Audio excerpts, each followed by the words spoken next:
from the standpoint kasi ng local university and colleges, from the original law that created them, we are supposed to be developing workforce in the region.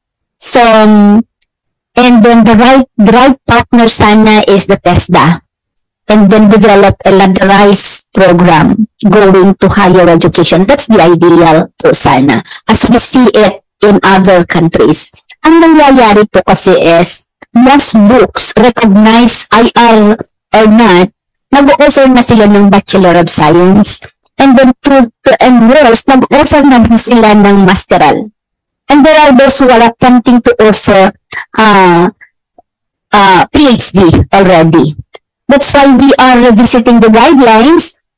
We are not against the local university and colleges. In fact, we need that. But there are LGUs that are created that are going beyond their mandate, and that creates and produce low quality graduates that would contribute to the number of maybe sometimes unemployment. Based on your legal study, meron bang regulatory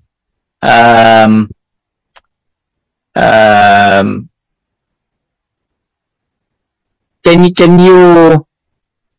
you close down in extreme case, no? Can you close down programs that are not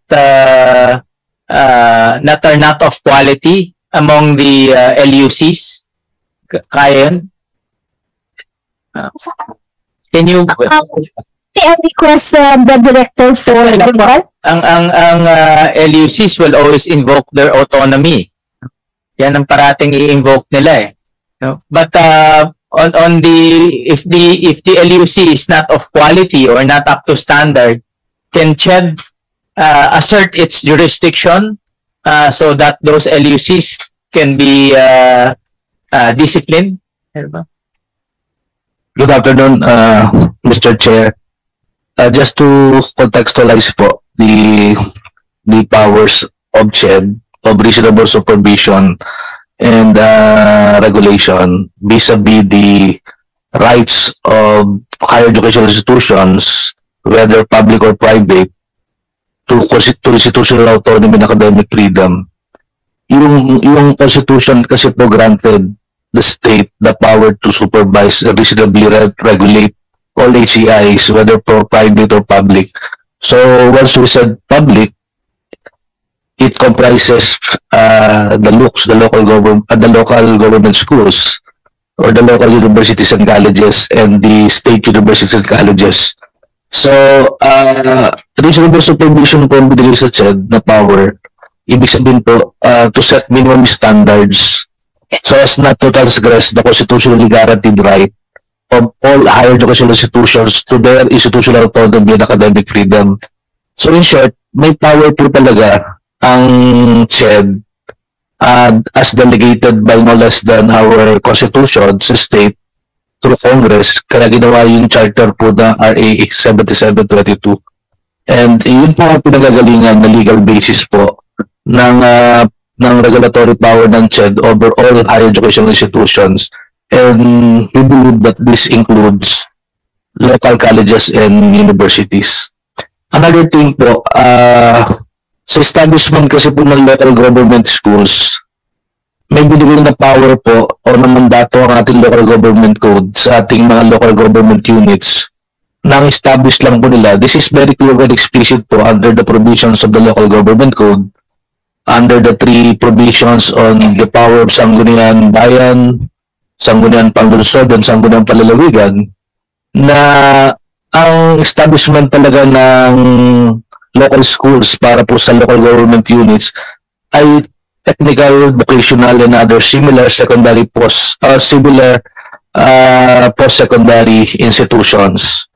So, however, merong DOJ opinion sometime in 2008, and this was issued by the then DOJ Secretary Raul Gonzales, na sinasabi na there is no prohibition naman under the local government code for the local government units to establish higher education institutions. But sabi niya, may kulatilya ito na lahat po ito kailangan dumaan sa CHED for approval.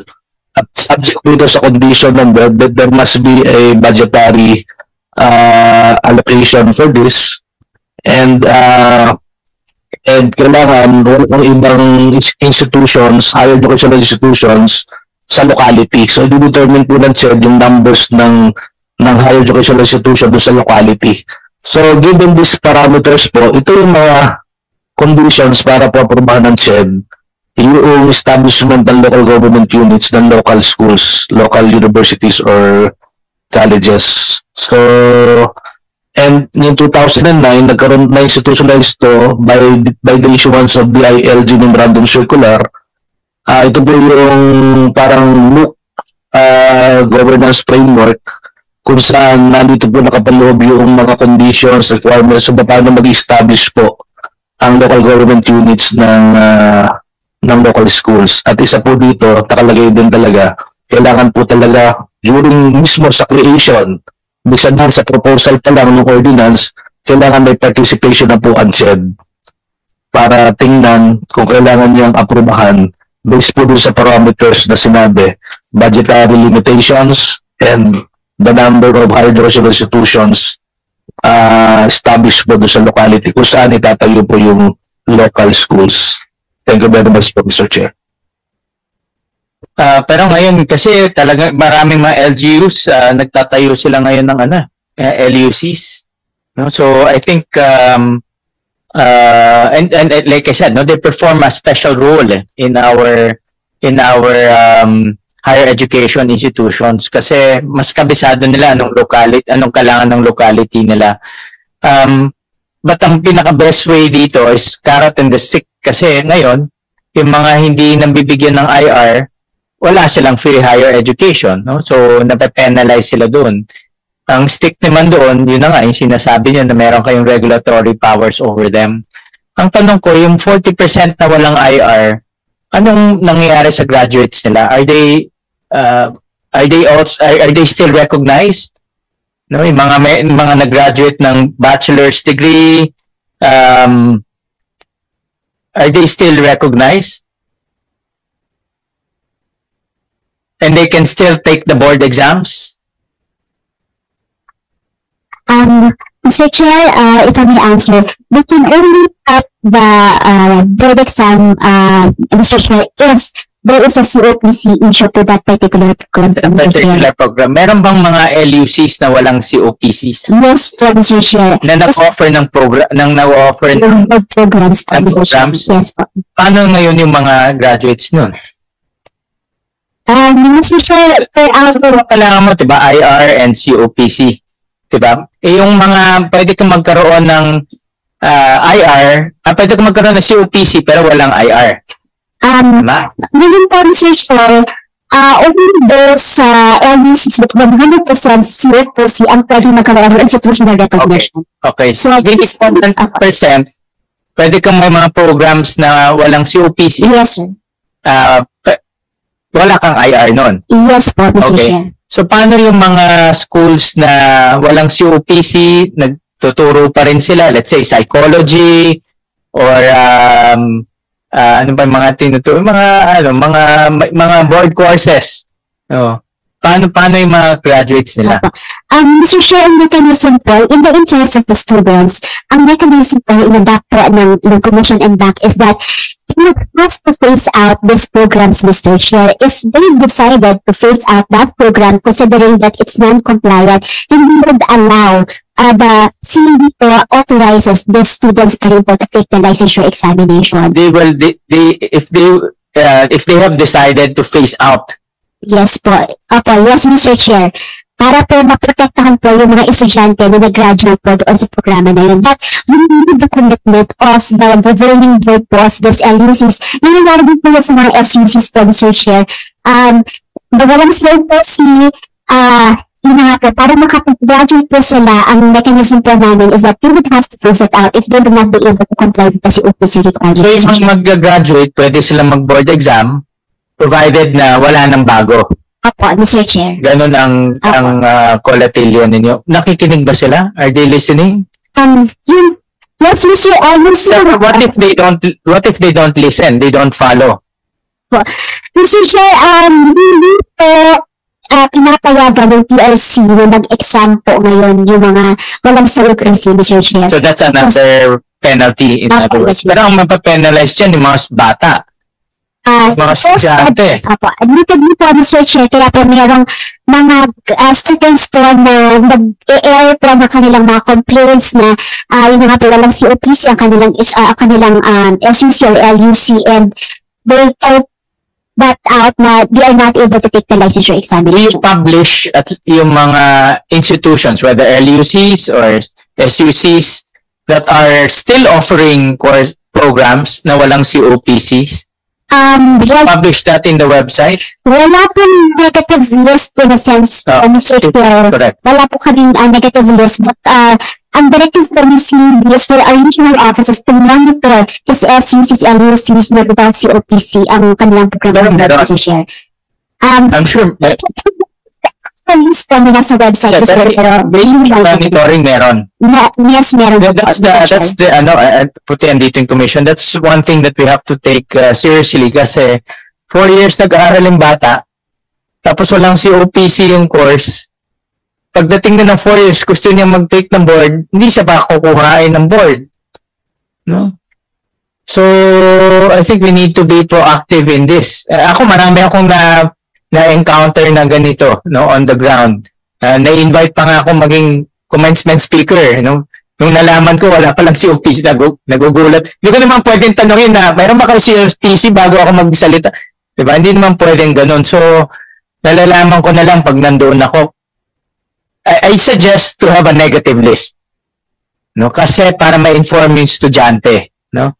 Hindi, parang shame campaign na rin yan, pero at least na-inform yung estudyante.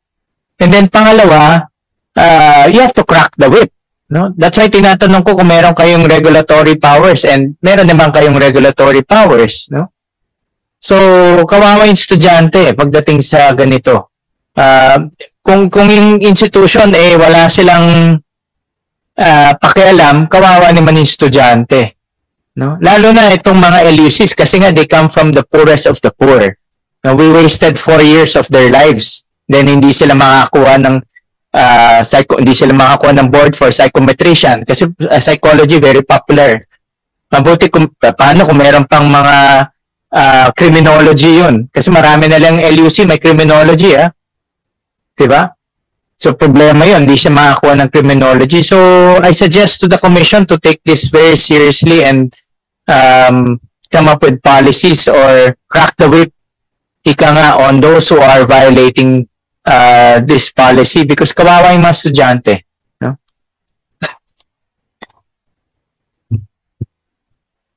Just go ahead. Yes po. That is a very unpopular decision. And we are really studying it. But for private,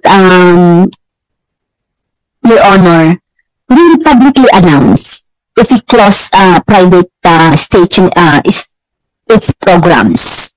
And then for SUCs na hindi na talaga qualified ng COPC, we offer a mechanism in order to protect the interests of the students. Sa kanya-kanya po, depende. For example, yung mga fourth year, na incoming fourth year na talagang propose for abolition or phasing out of the program, we advise them to move the students to the other campus to nag-offer the same.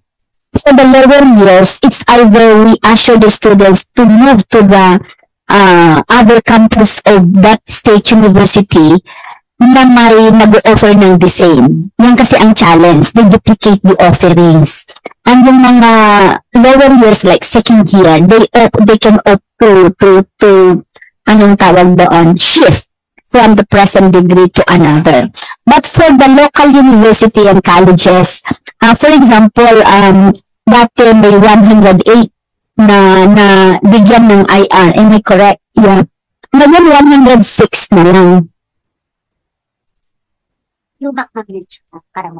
Yeah. Hindi sila nakapag dalawa ang walang IR. Yung out of the nabigyan na. Oo. So hindi naman ipinapabless. Ang ano ko lang, Chair, is paano yung mga programs